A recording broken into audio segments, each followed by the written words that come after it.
Given that the products in the system are set up so the data is there and the processes are configured, and we have already sales orders in place and reordering rules, the system should be now propagating all of the demand and all of the processes automatically. All we need to do from now on to fulfill all the orders we have is just to observe what the system does and make sure that we do all the things the way that the system is doing physically.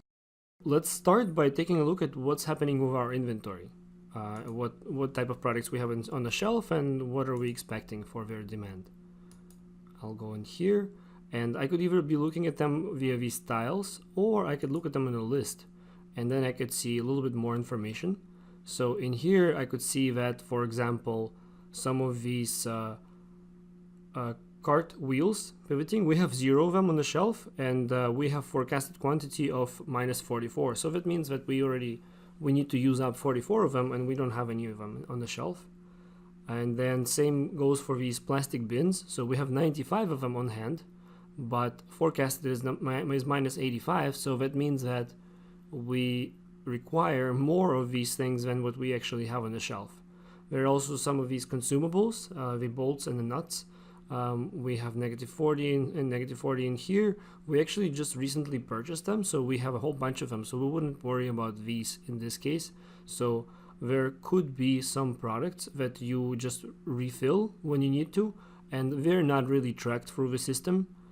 So the system will still show the demand like this, but the system will never force you to buy them, because these would be the small items that you just buy in bulk once in a while, and then your staff uses them as they need them.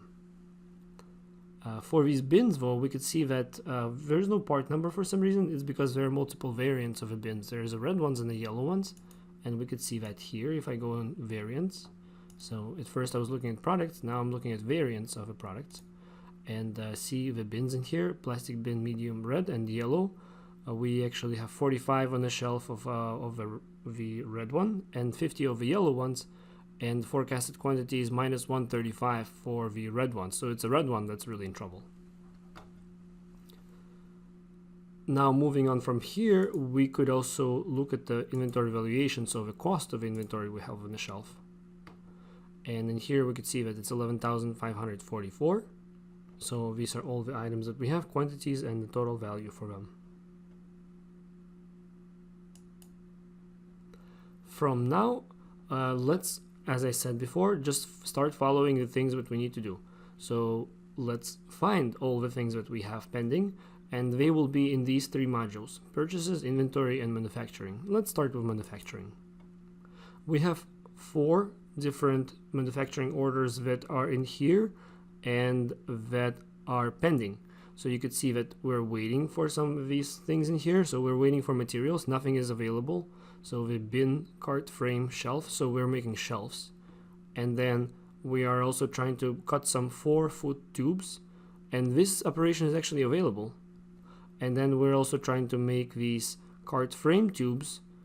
So these are tubes that are bent to be made for the cart.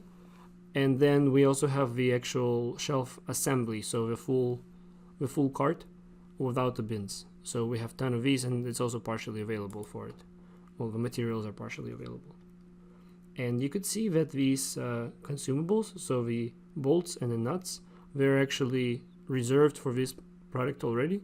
So these things are not being checked for what's actually on the shelf, because they are set up in a specific way for that.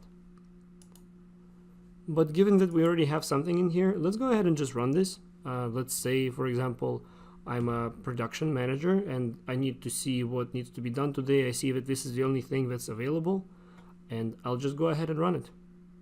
To run this, I simply need to click produce, and the system will ask me how many am I making, and I will say that yes, 60 is the quantity that I want to be making at the moment. So I'll say record production. And at this point the production is in progress, and so whenever I'm done, I could go ahead and click mark as done. And now we have produced these things here, and now let's go ahead and move forward with the rest of the stock moves in manufacturing. Let's start by procuring all the rest of the items that we need to get. See, there are a bunch of RFQs here, pending orders basically. So let's look at them one by one and do all of the necessary operations. We need to buy these plastic bins, the red ones, 215 of them from Plastic Bin Co. I'll go ahead and just confirm the order. And I could send the order by email to the vendor. So there is a template email that goes out. This could be modified. And there is a purchase order that accompanies the email. There is a standard PO that the system generates. Once again, could be modified a bit. And I would click send to send it out, but in this case I don't need to do that. I'll cancel it. I will go ahead and process the rest of the orders in the same manner. Confirm order, and then now we're expecting a receipt of goods here.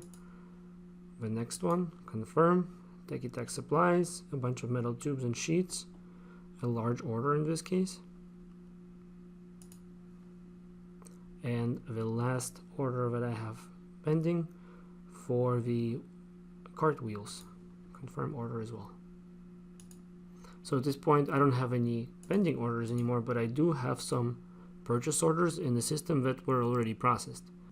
Let's go back to the main menu here, and the next thing on the list is to process all of the purchase orders that we just made.